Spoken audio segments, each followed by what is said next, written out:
Well, it's another beautiful day in Lagos, and it is another edition of your favorite program, Crossfire.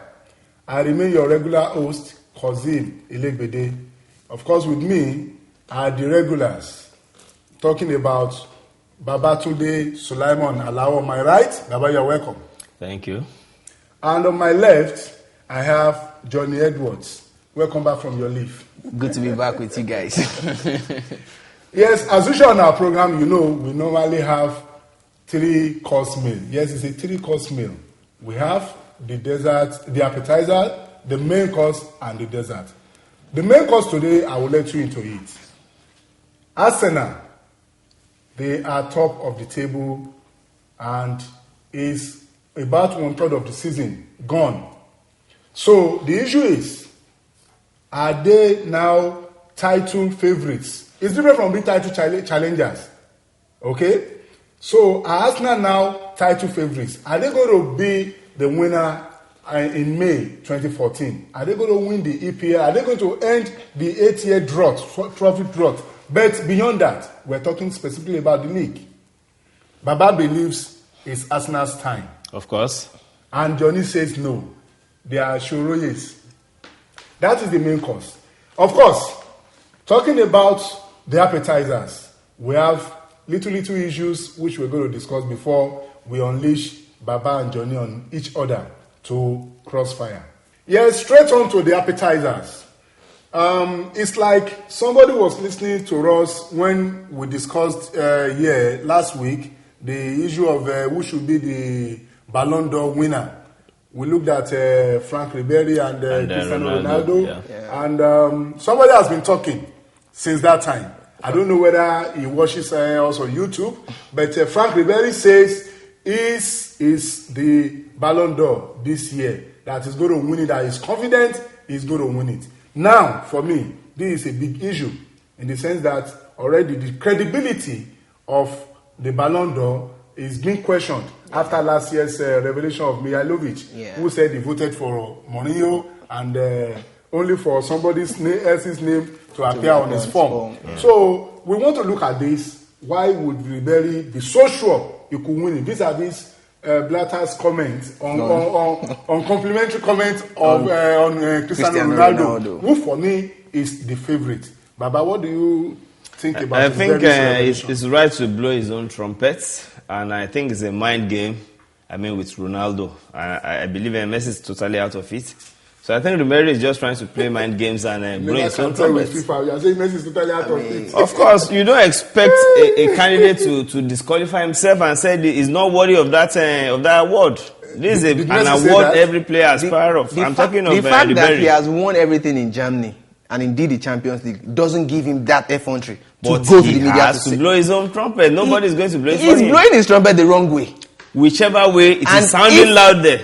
And it's putting Platini pressure on both Ronaldo and putting pressure on the organizers. If Platini has given him a hint that he would win, then he should be ready for a shock. But nobody has come out to say he has gained. Anybody gave him a hint. What gives him that confidence? You have to blow your own trumpet. Let's look at it from the French angle.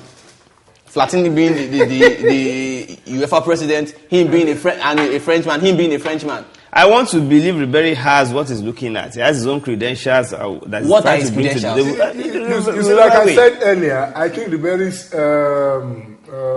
claim now, or coming out to tell the whole world that he's going to win it, will bring a big question mark. But don't worry, it's not Ribery that will be voting.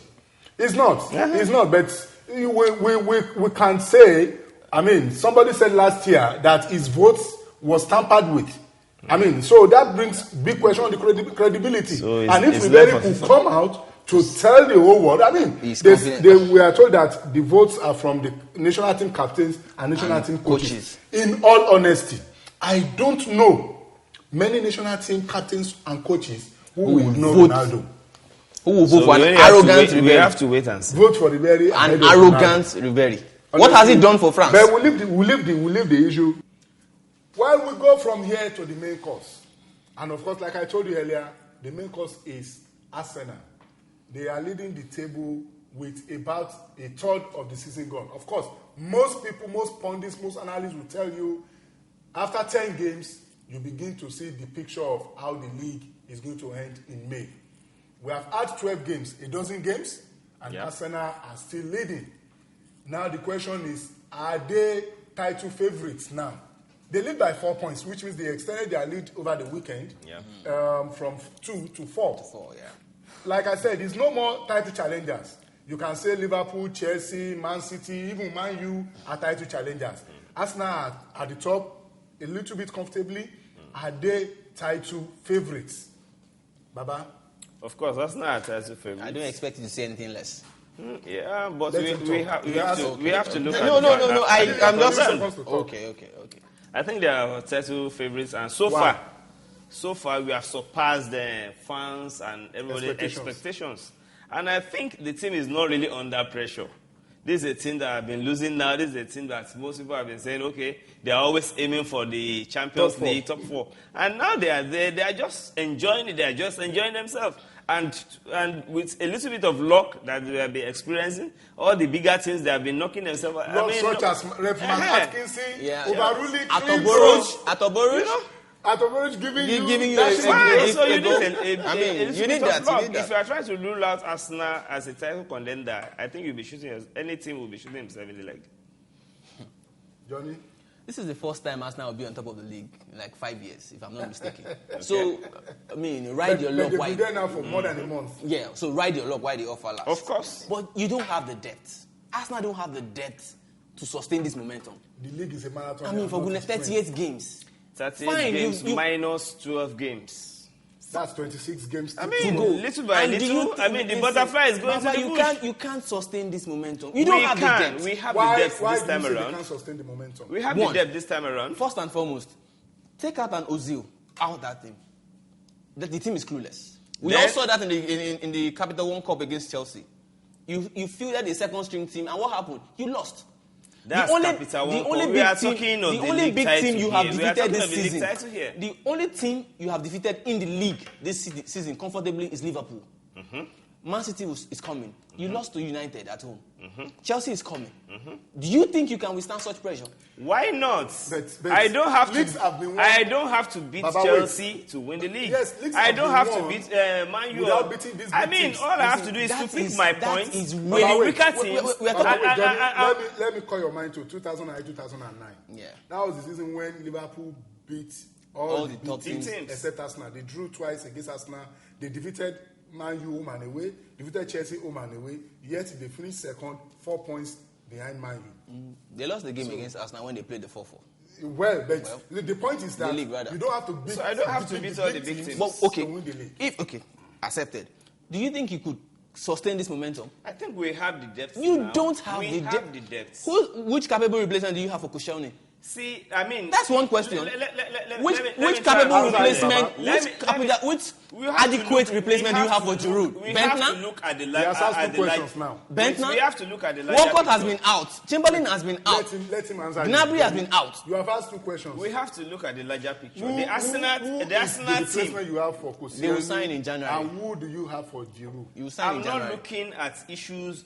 He's talking about depth. These are depth. That's what I'm saying. Okay, fine. For now, we've had there was a time between now, since the season started up till now, I think we have about 3 or 4 key players out who are just coming in. But we are still been maintaining the lead. Baba, so it shows that we have depth. Those key players you're saying you're missing, talking about key players. We are talking not of a even team. Start. We are talking of an Arsenal team that has evolved over time. And now we have a solid team that, even in the absence of with the arrival of Mesut Ozil and Flamini. With the arrival of Mesut Ozil and Flamini, it will be very, very difficult for Walcott to get into that squad. And bearing in mind the form of Ramsey. So don't call Walcott at the moment a key player. He's still a key player. Fine. But at the moment, he is not. He's still a key player. It gives the coach options. What kind of options? It gives him options, because if you have so many key players, you have a very good bench, then you have options. And Arsenal is a team, is not a team that has been hinging on a particular player. If you are contesting that Arsenal are not title favourites, who are the teams that you think could usurp them in that position? 2 teams. Okay. Chelsea. Of course, we're a Chelsea fan. 1. Well, that's Chelsea. You are a Chelsea fan. 2 teams. Manchester City. Man City. Yes. Inconsistent Man City. Inconsistent Chelsea. Of course. The Chelsea fan, they just thought that because of the coming of Mourinho, they would just carry maybe the title and Barca defeated them again on Tuesday. Twice. the Chelsea, right? Yeah. The Chelsea, right? But this is the league. Of course. Baba. It's marathon, like you said, 38 matches, but 12 matches. Your next game is against Cardiff away. Baba, wait. You don't have to say matches. Does that spring because fear? Already we does just that have spring fear? 26 matches to go. You are playing away to Cardiff on Saturday. Yes. And you know what Arsenal has happened? Has been very good away. Which away? Arsenal has been very good. Let me chip in something. Okay. You have to give Arsenal this credit. Unlike the other big teams, being consistent, they have really dealt with the smaller teams very, very well. Look at Southampton. That was everybody. No. I mean, I suspect Wenger there. I mean, Atoboro. So Atoboro was right. Are you saying he was right? Well, on air, I wouldn't say that, but come on. I think he didn't do that once, 3 times. No, but he's been known to be erratic. And what do you say about Hugo Lloris? That's another disaster. That's why I Let's not take away the focus of you need a little bit of luck. And there's another thing I want you to look at here. Wenger has changed his tactics. Wenger will fold that we saw in the past season. This is a Wenger that will go either home or away, trying just to play any other team down. But you discover that the way Wenger approaches his away matches now is different. I mentioned only 3 players. If those players are out, we have to wait for them if to be out. If Koscielny is out, Flamini is out, Ozil is out, Giroud is out. We are talking of probability. And they lost. And Arteta, all the games he didn't play, they lost. He didn't play over the weekend, they won. No, against Southampton? Come on. Against Southampton, he didn't play against Chelsea, they lost. He didn't play against United, they lost. He defeated Man U at Old Trafford, that defeated Liverpool at Anfield.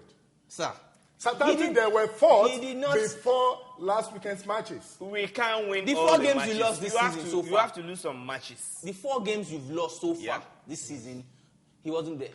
The 4 players I just mentioned there didn't start that game. But so what does that put we are still leading the table. Baba, well, it's a marathon stretch. If we allow this debate to continue, it will never end. But I guess May 2014, we'll lost out. You drop more than 8 points. Okay. Mark my word. So viewers, Chelsea will drop more points. Of course, you are free to subscribe and then post your comments. Do you think at this point that Arsenal are title favorites? I'm not using the word challengers because they have really gone beyond that. Do you think Arsenal will win the league this season? Or do you think, as they've done in the past, are they showroing? I mean, just finishing in the top 4 as usual. I think they are very, very strong title favorites. Baba thinks so too. Johnny says no. What do you say? Finally, we give you the dessert. That was the main course. We give you the dessert. And what is our dessert? Of course, we're coming home.